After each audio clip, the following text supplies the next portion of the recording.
हमारे विद्यार्थियों को ढेर सारी शुभकामनाएं। आज हम बात करेंगे अज्ञे की कविता कितनी नावों में कितनी बार को लेकर।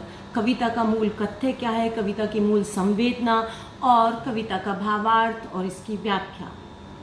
अज्ञे हिंदी साहित्य के ऐसे कवि रहे हैं जिन्होंने प्रयोगवाद से अपना आगाज किया और उसके बाद उन्होंने न केवल कविता बल्कि नाटक, कहानी, उपन्यास, संस्मरण, रेखाचित्र, रिपोर्टाज, डायरी, हर एक विधा में अपनी लेखनी चलाई और एक से एक अनुपम मोती रचनाओं के उन्होंने हिंदी साहित्य को प्रदान किए। जब हम बात करते हैं उनकी काव्य कृति कितनी नावों में कितनी बार की, तो यह वह काव्य कृति है जिसमें उनके सत्य अन्वेषण की जो उनकी यात्रा रही है उसकी अनुभूतियों का इसमें प्रौढ़तम चित्र है और उसकी गूंज स्पष्ट रूप से सुनाई देती है। कितनी नावों में कितनी बार, यह काव्य कृति वो है जिसमें 1962 से लेकर 1966 तक की रचनाएं संग्रहित हैं और इन रचनाओं में अज्ञे ने सत्य की खोज में जो यात्राएं की, जो अनुभव किए, उन सभी का संग्रह है। और इस प्रौढ़ कृति के लिए अज्ञे जी को भारतीय ज्ञानपीठ पुरस्कार से सम्मानित किए गए 1978 में। अब हम बात करते हैं कविता कितनी नावों में कितनी बार की। यह कविता इसी काव्य कृति में संग्रहित है और इस कविता में अज्ञे ने विदेशी संस्कृति और भारतीय संस्कृति का अपरोक्ष रूप से एक वर्णन भी किया है और दोनों की तुलना करते हुए वो बताते हैं कि भारतीय संस्कृति की जो सात्विकता है, जो मानवीय भाव है, श्रद्धा है, उन भावों में उनकी अटूट आस्था दृष्टिगोचर होती है। अज्ञे कहते हैं कि उन्होंने बहुत सारी यात्राएं की। अज्ञे का एक यात्रा वृत्तांत भी है, अरे यायावर याद रहेगा और एक बूंद सहसा उछली। तो अज्ञे देश विदेश बहुत घूमे। जो अच्छा लेखक होगा, अच्छा कहानीकार होगा, उसको घूमना स्वाभाविक है क्योंकि वो जगह जगह से अनुभव बटोरेगा और अपनी काव्य रचनाओं में उनको पिरोएगा। तो जब हम अज्ञे की कविता कितनी नावों में कितनी बार की बात करते हैं तो इस कविता का मूल कथ्य यही है कि कवि कहते हैं कि उन्होंने बहुत सारी यात्राएं की सत्य की खोज में। कुछ यात्राएं उन्होंने डगमग करती नावों में की जो कि मानवीय सरोकारों और उलझनों और संघर्षों के बोझों के कारण डगमगा रही थी, लेकिन इन डगमग नावों में चलते हुए उन्होंने अपनी यात्रा को अनवरत रखा। वो रुके नहीं और इन्हीं अंधेरों के बीच से उन्हें एक दिन सत्य की जो ज्योति है उसका प्रकाश दिखाई दिया, जिसका प्रभा मंडल पूरी तरह से दमक रहा था। और फिर अज्ञे कहते हैं कि उनकी जो ये सत्य की खोज की यात्रा है ये आज भी जारी है, बिना थके बिना रुके वो उसमें गतिमान है। उसके बाद अगली पंक्तियों में अज्ञे इस कविता के मूल कथ्य में कहना चाह रहे कि जो उनकी यात्रा है उन्होंने ना केवल डगमग करती नावों में की, बल्कि उन्होंने अपनी यात्रा को चमचमाते जहाजों में किया। वो विदेशी धरती पर गए, वहाँ भी उन्होंने सत्य की खोज की, लेकिन वहाँ अज्ञे ने देखा कि वहाँ का जो जीवन है वो यथार्थ तथ्यों पर आधारित है और जिसमें चमक ही चमक भरी हुई है। और उस चमक के कारण अज्ञे जी की आंखें चुंधिया गईं और स्वाभाविक है कि किसी भी मनुष्य की आंखें चमकीले वातावरण में चुंधिया जाएंगी और जिसके कारण उन्हें विदेशी धरती पर सत्य, स्वाभाविकता और जीवन मूल्यों की जो चमक है वो नहीं दिखाई दी क्योंकि उनकी आंखें चुंधिया गईं। तो हम कह सकते हैं कि कविता का मूल्य कथ्य यही है कि कवि भारतीय संस्कृति और विदेशी संस्कृति की तुलना करते हुए भारतीय संस्कृति में के मूल्यों में, उसकी सहृदयता में, उसकी सात्विकता में अपनी अटूट आस्था दर्शित करते हैं। तो विद्यार्थियों, आओ हम कविता की तरफ बढ़ते हैं। इसकी व्याख्या करते हुए, इसका अर्थ समझाते हुए हम आगे बढ़ते हैं। कितनी दूरियों से कितनी बार, कितनी डगमग नावों में बैठकर मैं तुम्हारी ओर आया हूँ, वो मेरी छोटी सी ज्योति। कभी कुहासे में तुम्हें न देखता। कवि कह रहा है कि बहुत सारी दूरियां मैंने तय की और कहाँ पर बैठा उन दूरियों को तय करते हुए मैं? नावों में, जो कि डगमगा रही थी, जिन पर जीवन संघर्षों का बोझ था, मानवीय सरोकारों का बोझ था, उलझनें थी। इन लहरों के कारण जो मेरी नाव है वो डगमगा रही थी।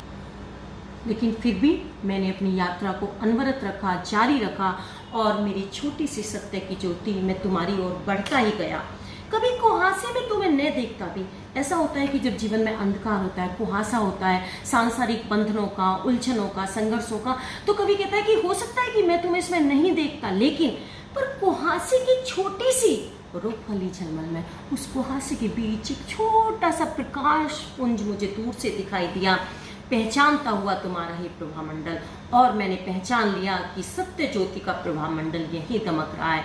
तो यहाँ कवि कहना चाहता है कि जब हम अंधकार में होते हैं तो वहीं पर हमें प्रकाश की लो, सत्य की ज्योति दिखाई देती है। तो यानी कि जीवन में अंधकार का होना भी आवश्यक है, जरूरी है, अगर हम सत्य की खोज करना चाहते हैं।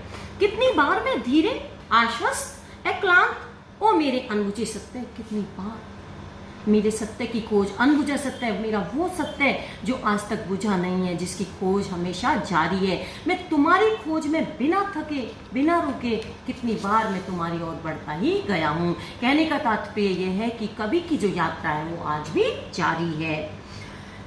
अब अगली पंक्तियां देखिए।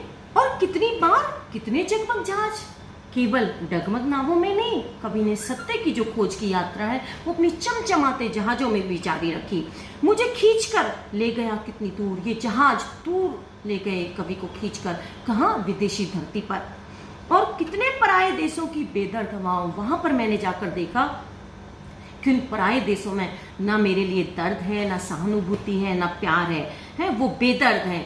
जहाँ नंगे अधरों को और भी उघाड़ता रहता है, और भी उघाड़ता रहता है एक नंगा, तीखा, निर्मम प्रकाश। यानी कि जो विदेशी जीवन है, जो विदेशी धरती है, वहाँ पर कुछ भी दबा ढका नहीं है। जो लोग जीवन जी रहे हैं वो एक नंगा यथार्थ है, तथ्यों पर आधारित वहाँ जीवन जिया जा रहा है। और जिसमें कोई प्रभा, जब पहले से ही चमक होगी तो वहाँ पर कोई भी प्रभामंडल दीप्तिमान नहीं होगा। प्रभामंडल को जो मौका है दीप्तिमान होने का, वो अंधेरे की जो अंधकार की वो है वातावरण, उसमें से प्रकाश पुंज अच्छी तरह से दृष्टिगोचर होता है। यानी कि हम सत्य की खोज को चुंधियाते हुए वातावरण में नहीं जारी रख सकते। कितनी बार मुझे खिन्न, विकल, संत्रस्त, कितनी बार है मेरी सत्य की ज्योति, जब मैं विदेशों में तुम्हारी यात्रा के लिए गया तो कितनी बार मैं व्याकुल हुआ, दुखी हुआ और डर से भयभीत हुआ। यानी कि मेरी जो सत्य की खोज की यात्रा थी वो वहाँ पर जाकर सफल नहीं हुई। वहाँ सब कुछ दृष्टिगोचर था, सब कुछ यथार्थ के आंगन में फैला हुआ था, तो वहाँ मैं अपनी यात्रा को अनवरत नहीं कर सका। तो यह कविता का मूल कथ्य है, हमने उसका भावार्थ देखा।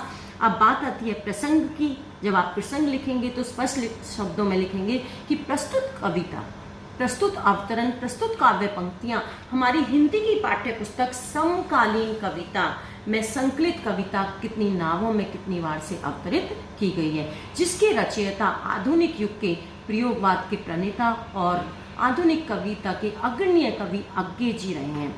इस काव्य कृति के लिए अज्ञे को भारतीय ज्ञानपीठ पुरस्कार से 1978 में सम्मानित किया गया।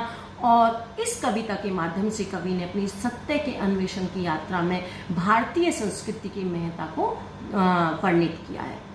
और विशेष आप देखेंगे कि चमचमाते जहाज, डगमग नाव, यानी कि दृश्य बिंब का स्पष्ट सुंदर योजना है। दृश्य बिंब की सहज, सरल, सुंदर खड़ी बोली हिंदी भाषा का प्रयोग किया गया है।